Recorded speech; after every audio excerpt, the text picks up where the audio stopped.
Hi everyone, good afternoon. Welcome to the Rangers Reviews pre-match briefing with myself and Chris Jack here in the Ibrox press room ahead of Rangers against St Mirren in the Scottish Premiership. We've got the team news which we will bring straight up before we have a little bit of a discussion surrounding it, because I think it's fair to say we're a little bit undecided as to what the exact lineup could be. Jack Butland in goals, a back four. I think we can say that. Of Tavernier, Goldson, Balogun and Barisic. John Lundstrom will play ahead of the defence. Then there's the five ahead of that, Chris. Cyriel Dessers will be your central striker. Ross McCausland will be on the right. You presume Abdallah Sima will be on the left. We can also presume that Todd Cantwell is not playing on the right.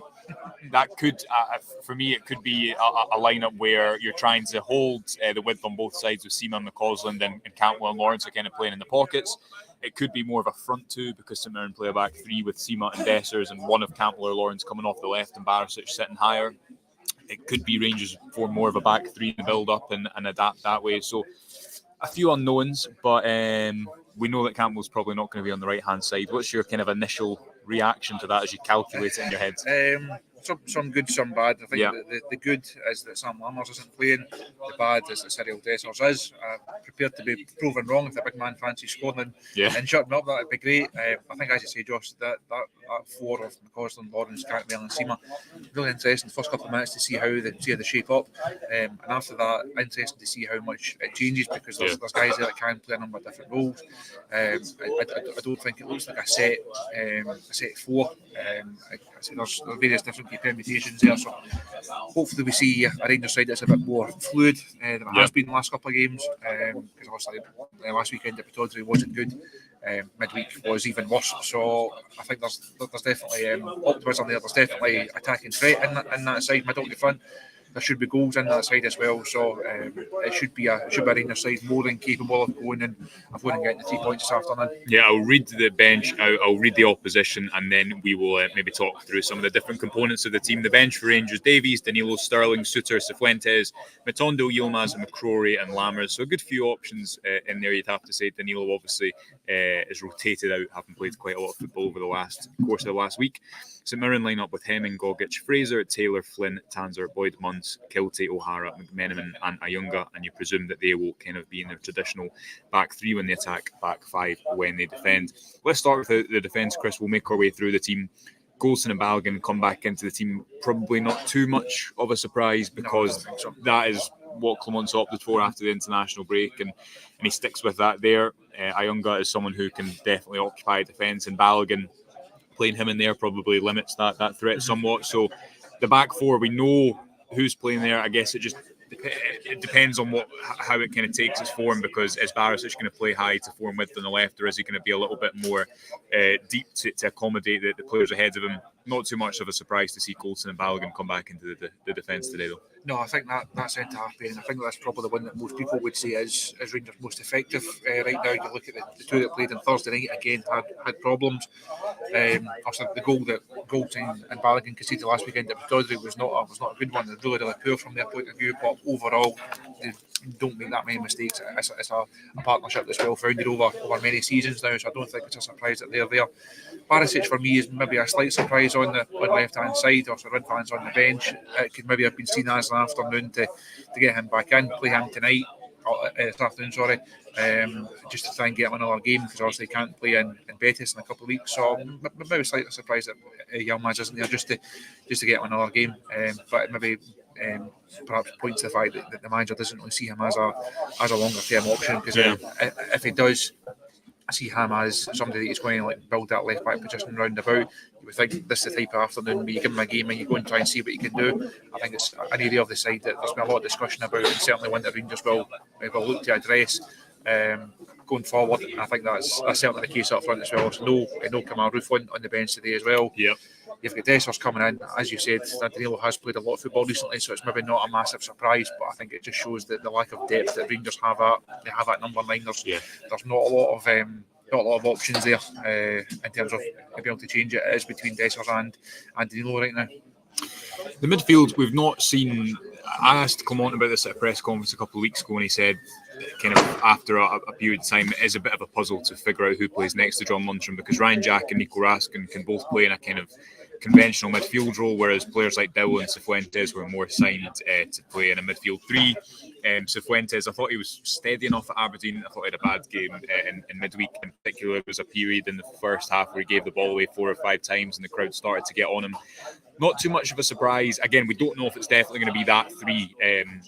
That three from the start. St Mirren defend with a back five, and it'll be interesting to see how Rangers try and stretch that. But firstly, it's a more attacking component of that midfield, which maybe impacts the positioning of Barisic, because you don't want to leave yourself too exposed. But you should have enough against the ball, because we know what type of shape this type of game is going to take up today. And regardless of where Cantwell and Lawrence play, that gives you obviously a lot of kind of creative attributes in the middle. We'll come on to talk about Cantwell, but Ross McCausland deserves a start. I don't think there's anything else to say about it. The manager kind of said in midweek that he almost wanted to protect him a bit from not playing in consistent 90 minutes, game upon game, if there's 2 games within a week. But he deserves to start, Chris. I thought he was, again, probably Rangers' brightest player in midweek, saves the point, and gives you a natural option wide on the right, which, apart from him, you clearly don't have based on midweek, do you?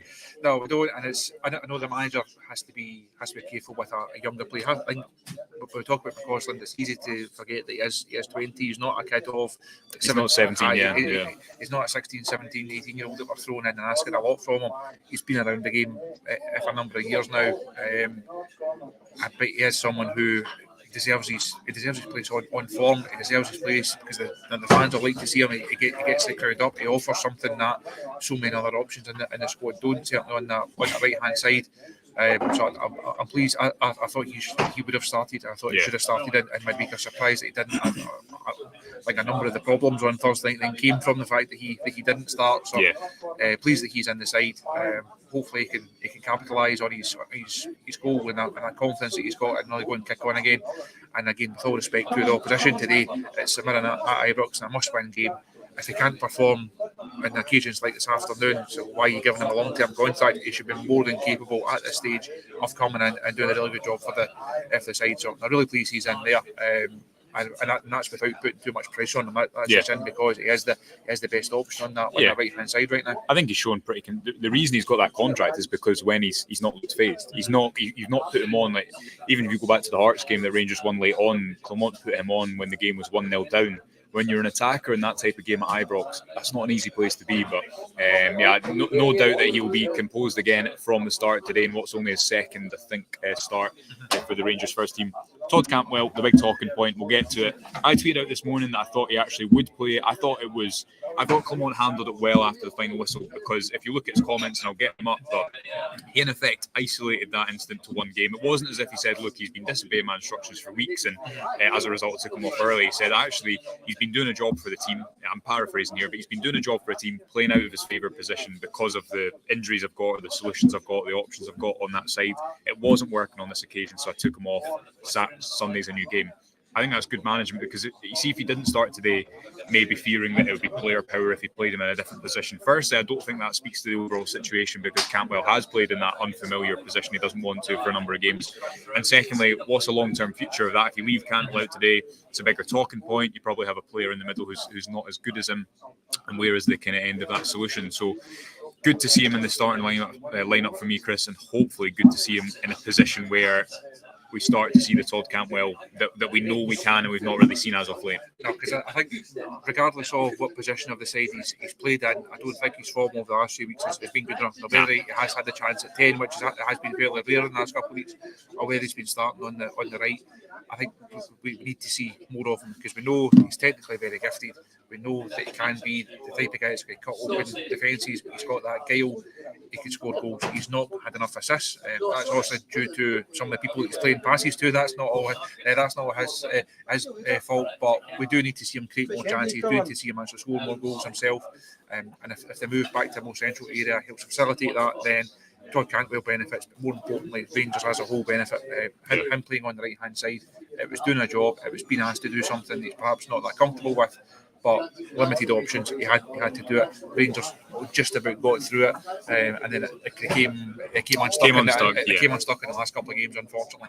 But hopefully, the move to a more central area gets the best out of Todd Cantwell, and that's going forward. That's going to be the best thing for Rangers, because they don't have enough good players. They can just say, right, well, Todd Cantwell, fine. He was upset with the manager that day. We'll just go stick in the sidelines for 4 or 5 games. That harms the team, because there's not anybody else in the squad that's as good as him, has played those passes, have scored goals, hopefully.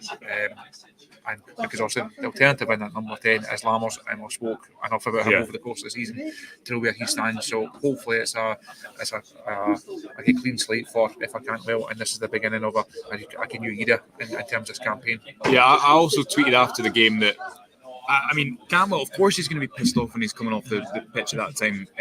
Who wouldn't be? Firstly, getting subbed in the first half, especially when Cantwell is a bit of a maverick, and I kind of has.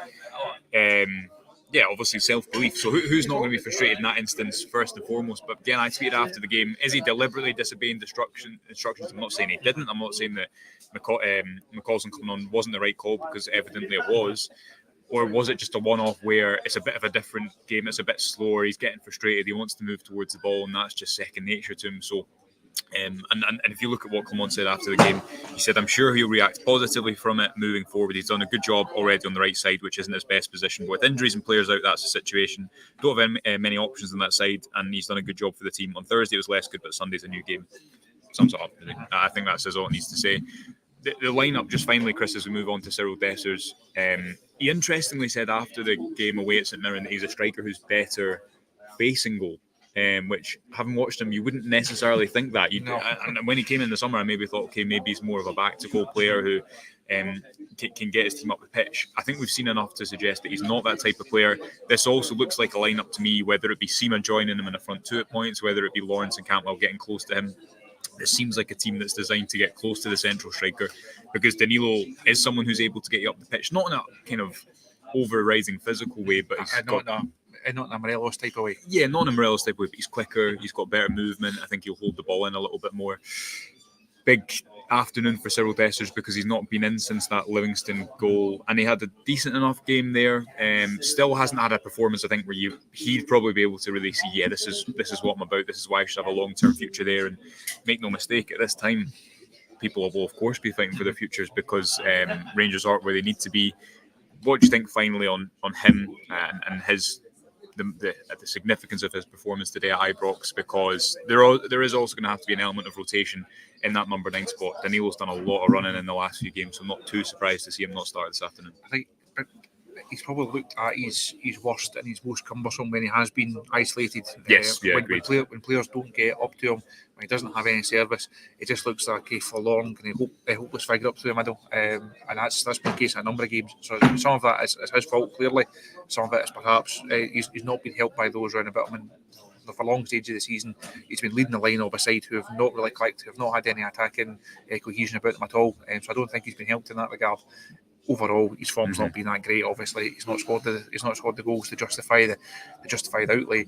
But you see Seema potentially in there, McCausland, also very direct. If he can get Lawrence and or Cantwell closer to him, hopefully it starts to bring out a bit more from Dessers. If I think back to the goal that he scored against Hibs, that was Cantwell getting around the box and playing a nice wee pass, and Dessers actually took that one really nicely. If we can see more of that, he's perhaps not the guy that we can write off completely. It's going to be the answer. Is it going to be the first choice between now and the end of the season and a Rangers side that goes and challenges for the league? Probably not, because I don't think he's got the ability to score the number of goals that Rangers will need. But if he can come in games like today and get himself one, you've got also Ross County coming up here. You've got like some Motherwell away over the Christmas period as well. Kelly's also here early in the new year.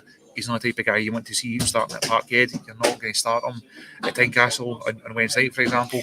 But if he can come in certain games like this, and if he can somehow score 10 goals between now and the end of the season, that can have a really pivotal part in terms of Rangers actually building the momentum to then hopefully try and challenge for the title. So I think afternoons like this are really important for him, because if he doesn't take it, And this type of game, so when's he ever going to get a chance? Because he's not the type of guy you're going to start in bigger fixtures. So this is a really big afternoon for him.